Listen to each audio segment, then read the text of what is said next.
some of these groups are going to have things that you can take and make your own and adopt into your own worldview. Like, I don't completely dismiss every right-wing idea that I hear, and I don't completely dismiss every left-wing idea that I hear. I try to look at stuff that sounds true to me, and then, try to adopt that. Like when I'm thinking of the right, like, I think they do have a valid point about, when they talk about race, well, I'll say the right, the middle, and the moderate left. I'm pretty much just excluding the far right and far left here. Yeah. Right. So a lot of the main thought about how to deal with racial issues is basically to kind of not address them or try to act in a way that they don't exist. The problem with that is that when these things do occur, like, how do you address them? Yeah. Like, you can't simply say, all we need to do is act like they don't exist, or, I don't see color. And that's a good ideal to have, ultimately. It would be great if it was not a factor. And the problem is just, I think this is a unique problem to the United States. I don't know how much of an issue this is in other countries, but one thing it's an issue in Canada too. Yeah, so maybe less of one. Maybe less of one. But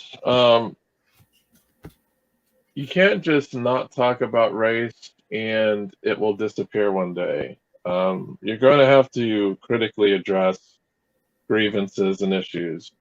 Usually the analogy I like to make is, because, I don't see color blindness. Well, what if you approached homelessness that way? And you said, oh, I don't see homelessness.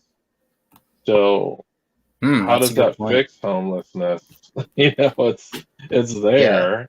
Yeah. You can't simply just say it doesn't exist, or say nothing is currently wrong with it, so let's not really bring it up.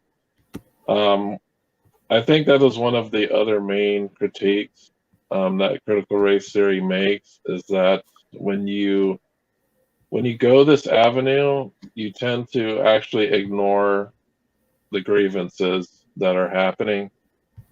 I understand that ultimately you want to attain a state where race isn't a thing that's mentionable, or even, you want to, there's one thing to act like there is racial equality by saying you don't see color, but that just kind of just denies the realities of what's happening. Yeah, that's a good point. Yeah, like that's why, like, I personally am really sympathetic towards, like, race abolitionist arguments, because even, like, from a post-structuralist perspective, it's like, I really think that the concept of race and other concepts like gender mostly just serve to divide people and point out how people are different from each other rather than how we're similar. But the reason I am not a race or gender abolitionist is, like you were saying, the way that these concepts work in society. Like, the way we operate in society, race and gender are not really useful concepts, but we can't just pretend that they don't exist, because they do exist, because we can't not notice the color of someone's skin or what appears to be their gender. And, like, if we, like, the concept of race is useful, as you were saying, in trying to figure out how to solve the problems of like systemic oppression that some people go through, and it's not like, that's not to say that, like, more black people being in prison for drug crimes than white people, for example, is only caused by racism. I think it's all Right. these There's situations are many always, factors. yeah, it's always like it's always somewhat due to race, class, and culture in varying degrees, depending on the situation. And like similar to gender, for example, it could be good to go to assume that people to not really address genders, but people interact with men and women interact with each other in that way based on their gender. Right. And especially when it comes to sex, you're not going to be you could be like, well, I don't really care whether you have a dick or a vagina. Yeah, a lot of people are bisexual, but most people are not. Most people are heterosexual. So it is like these are important concepts to consider, race and gender. Yeah, one of the big problems with discussion about it is that the arguments often come to a false dichotomy, and I see this. And the false dichotomy is it's all race or no race is involved in that decision. A lot of that has to stem from, police shootings or court decisions and tendencies that happen with court. So they're like, oh, it's probably this other factor here. It has nothing to do with race. But it's like a false dichotomy. There's going to be some racial element to it. It might be a huge element or a small element, but you can't completely erase that element from the list of ingredients there. It's just going to be there. And one of the things I often use to kind of prove that point is usually, and this is where I can get some people on the right to agree with me. And first I ask them, well, when it comes to sentencing, do you think that women get lesser sentences than men? And 99% of the time I hear them agree with that. Yes, women do get less sentences for the same crimes. So, and then I ask them, and it's because they're men and women, it's because they're different genders, right? And that happens to women. It's like a double standard. So then I asked them, well, why wouldn't that be the same with race?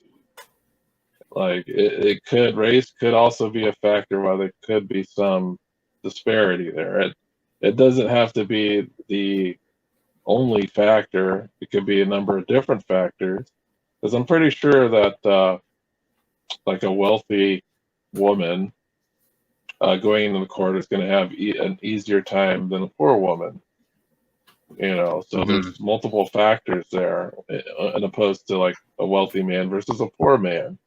There's different percentages of factors that will either negatively affect them in court or positively affect them in court.